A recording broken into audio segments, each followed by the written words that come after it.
So one of the biggest questions coming out of Bridgerton Season 3 was the question of which of the Bridgerton siblings was going to be the lead character in Season 4. The two frontrunners seemed to be Francesca, whose endgame love interest was introduced at the end of Season 3 when Michaela made her debut, and then Benedict, who's been floating around for ages with not much storyline, just a lot of steam. And so a little while ago we got that announcement that Benedict had been chosen as the central character around which the next season was going to revolve. But there were still many questions, namely, so they made him bisexual in the show. They didn't really explore it all that much aside from him having a lot of threesomes that almost served as transitional scenes for the scenes and storylines of other characters. So it was very surface level stuff. But it did leave the door open for a shift in the storyline. In the book, Benedict's love interest is a character named Sophie. And from a casual, non-book reader perspective, from what people have been saying online and from having a glance at wiki articles and whatnot, it seems clear that this is meant to be some sort of Cinderella rags to riches story. One that's designed to break class barriers. So already it has a lot going on that we haven't really seen in Bridgerton before.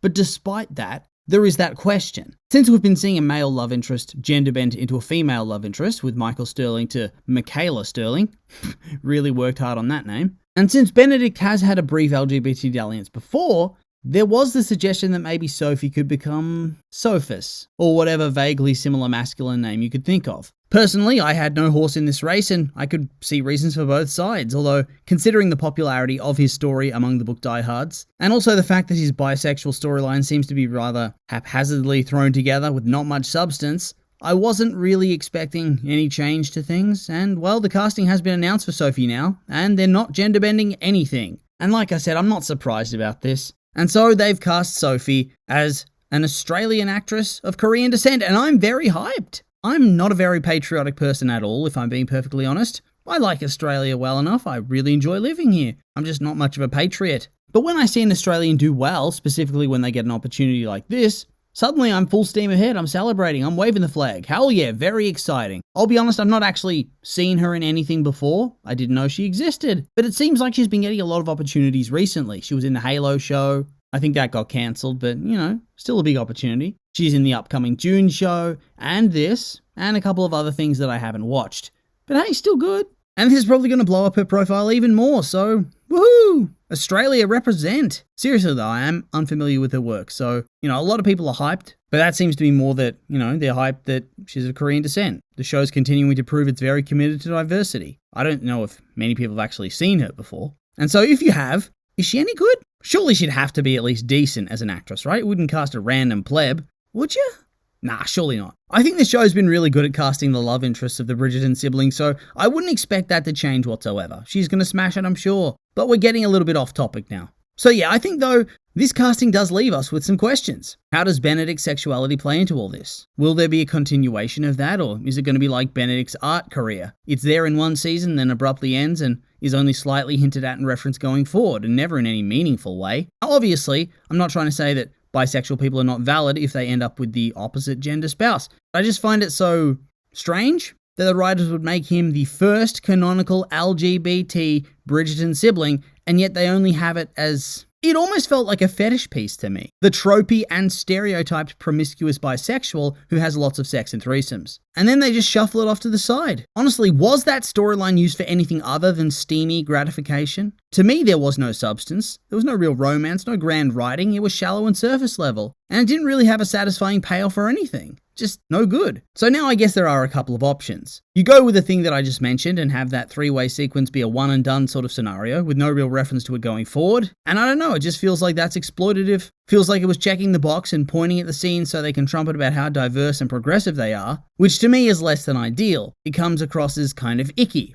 Maybe I'm just being a bit soft about all this, but that's just my assumption at this stage of the game. That they saw all the posts and discussion about Benedict and thought, yeah, let's include that, but without really thinking about how it should be interwoven into his story arc, and how it should impact the narrative. Seriously, I look at how it all played out for him last season, and if you told me that it had been an 11th hour rewrite to include that part, I wouldn't be shocked. He goes from the taming of the cougar to this random dude being introduced, and within 2 scenes it's 50 Shades of Bridgerton. In terms of narrative build, it kind of comes out of nowhere. Like, there are the hints in his characterization previously, but in terms of with this specific guy. And so you'd think they'd have to address it going forward in a more narrative way, with a proper story. But now it seems to be a little too late for that? Or is it? Because I suppose if you really wanted to, you could have some sort of love triangle, torn feelings, that sort of thing. I mean, I personally hate it because you know what Bridgerton needs? Another forced love triangle, said nobody ever. Like, how many have we had at this point? There was Daphne, and she had like a square at some points. There was her and Berbrook, and the Duke and the Prince, and then Cressida was trying to force her way into things with the Prince as well. So it was very tangled, it was very dramatic. And speaking of pointlessly dramatic, we also had the massive love triangle of Kate and Edwina and Anthony. My God! And that was intense, and I thought to myself then, well, surely they're not going to do that again. And then they do it! Mad lads. They had Colin, Penelope, Debling, and Cressida. That was a debacle too. Although I will admit that one was a lot more compelling to me, as at least some of the characters weren't acting like they were brain dead to make the story work. And of course, we're promised more in the future. It seems they're pushing the idea that Michaela is Francesca's true love match and that John is just there. So another love triangle, you love to see it. And so I guess there's actually a good chance that the writers do this. They seem to be just full steam ahead on that. I love the drama. Saves them actually having to write something different, I guess, and think of new ideas. So it would be true to form. Seems like one of the ways that they're able to get some guaranteed drama out of the story. And I hate it. No thanks. Surely by this point, it's a tired trope and a tired story. I don't have any desire to see something like this. Do you? Really? Like, at what stage is enough and we don't have the same story tropes retooled and rehashed again and again and again? It just feels like deeply lazy writing. I think it would be a shame to see if it crops up here again. Although that being said, it is something that I think has a good chance of happening. I wouldn't be surprised if every single season has some variant of that trope making an appearance. It seems to be a favourite of the show. Oh well, you win some, you lose some. But yeah, I'm just trying to figure out how you could properly integrate Benedict's prior story into this season with Sophie. They've clearly not made Sophie a man. Maybe they'll do a love triangle. Maybe they'll go full Colin and double down on the fetish piece and just intercut Big Ben getting down with some handsome fellas whilst he's hunting for the enigmatic woman he met. Nothing says true love and romance quite like that. Colin, back me up here. So maybe they can do something like that, or maybe they think outside the box with this one. Maybe they can do something a bit different. Now, like I said, I haven't read the book, so my knowledge is based on reading other posts and trying to piece together the context, so I may be way off. But from what I've gathered, Benedict meets Sophie at a masquerade ball and does the classic love at first sight type deal. But since it's a masquerade ball, she is masked, I don't know. And thus, he's unable to find her again. Oh, how tragic. And so he begins his search. Does he get a glass slipper to take with him too?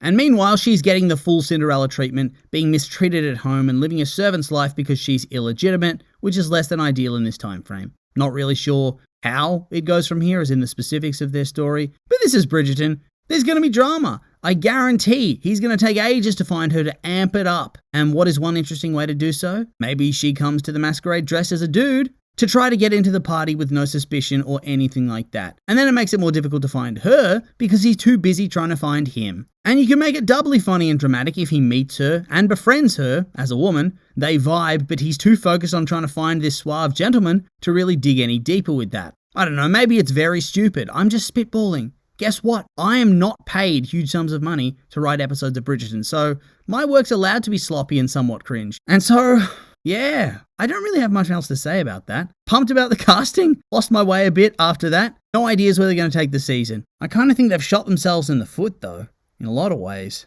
But I guess we'll have to wait and see. And so with all that being said, these have just been my opinions, and now I'd like to hear yours. What do you think of everything that we've talked about today? You agree with me? Maybe you disagree? Are you hyped for the casting? Maybe not. I'm curious for your thoughts, so make sure to like, comment, and subscribe, and let me know.